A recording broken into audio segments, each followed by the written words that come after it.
পথে চলে যেতে যেতে পথে চলে যেতে যেতে কোনখানে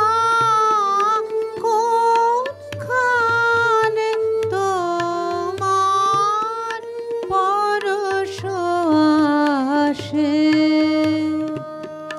কখন কে জানে কখন পথে চলে যেতে যেতে পথে চলে যেতে যেতে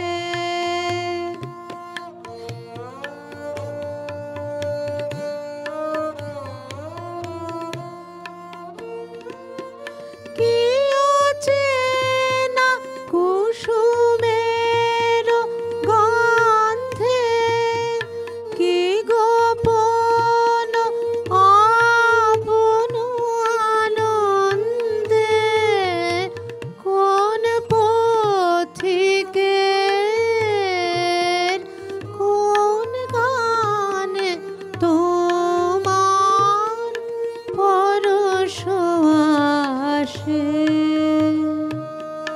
কখন কে জানে কখন পথে চলে যেতে যেতে পথে চলে যেতে যেতে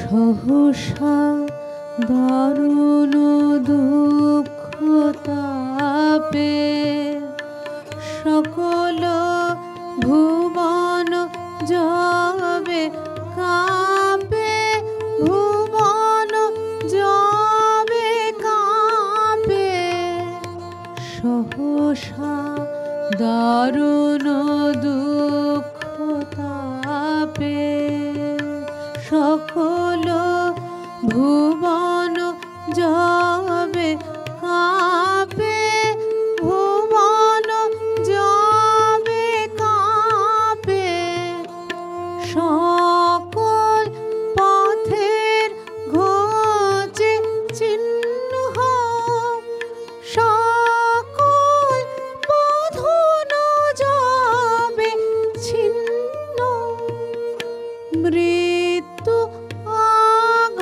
আঘাত লাগে প্রাণে তোমার পরশ আসে কখন কে জানে কখন পথে চলে যেতে যেতে পথে চলে যেতে যেতে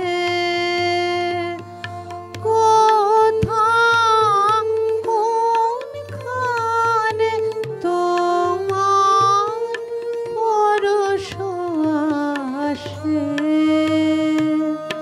কখন কে জানে কখন পথে চলে যেতে যেতে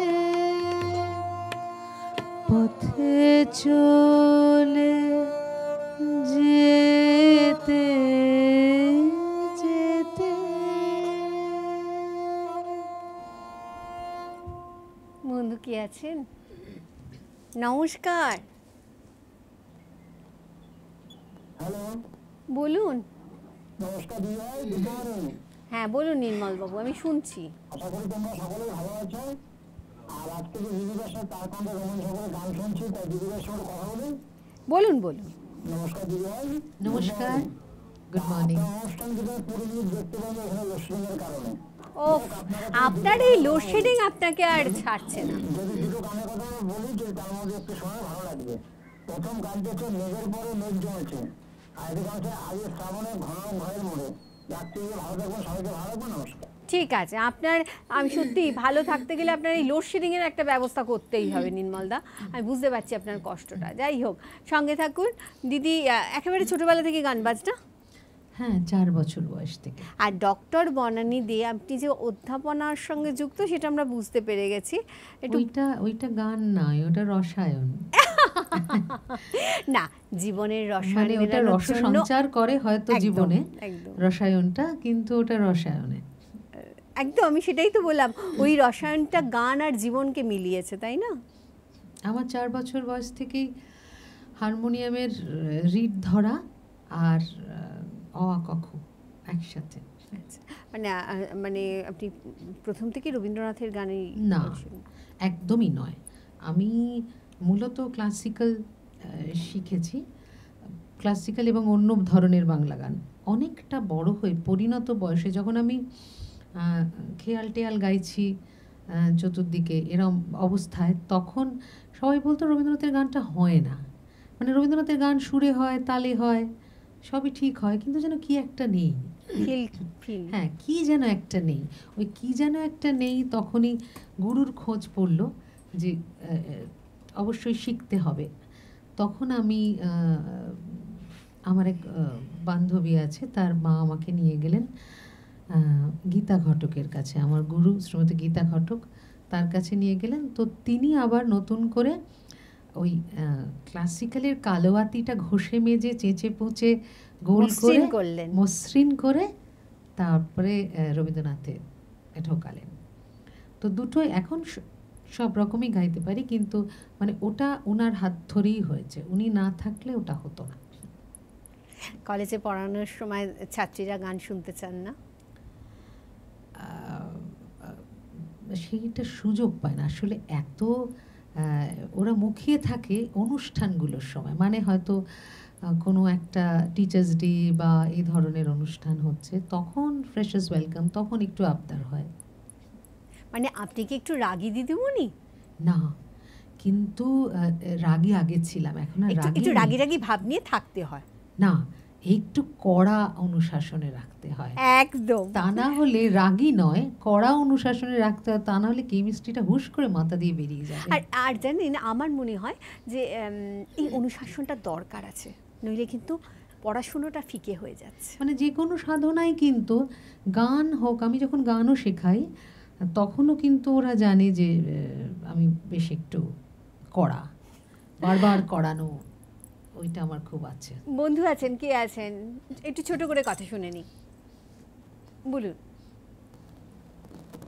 নমস্কার। হ্যাঁ, নমস্কার কমালি। হ্যাঁ, কেশবদা বলুন। নমস্কার, আমি কেশব সান্যাল, সাউথ লেক থেকে কথা বলছি। বলুন দাদা, বলুন। হ্যাঁ, তোমাকে শুভেচ্ছা জানাচ্ছি সমস্ত যন্ত্রশিল্পীদের আর শিল্পীকে। একটু শিল্পীর সাথে কথা বলি। হ্যাঁ হ্যাঁ, আমার নমস্কার দেবেন। নমস্কার। একটু আগের গানটি যা অসাধারণ গাইলেন, মানে আমার মন ছুঁয়ে গেল। আমি মানে আপ্লুত, অভিভূত, মানে তুলনা হয় না।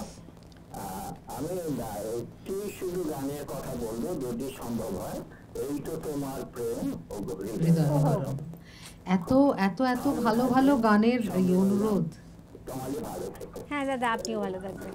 আসলে আমাদের শ্রোতারাও খুব সমৃদ্ধ শ্রোতা। হ্যাঁ, এত ভালো ভালো গানের অনুরোধ, মানে সবকিছু সবই গেয়ে ফেলতে ইচ্ছে করছে। আমি বারবারই ওই কথাটা বলছি, সবকিছু গেয়ে ফেলতে ইচ্ছে করছে, কিন্তু কারণ সবই চেনা গান, জানা গান। দেখি। একদম। বন্ধুরা, বনানী দিয়ে একটু সাজিয়ে গুছিয়ে নিই, আর আমরা সেই ফাঁকে বিরতি থেকে ঘুরে আসি।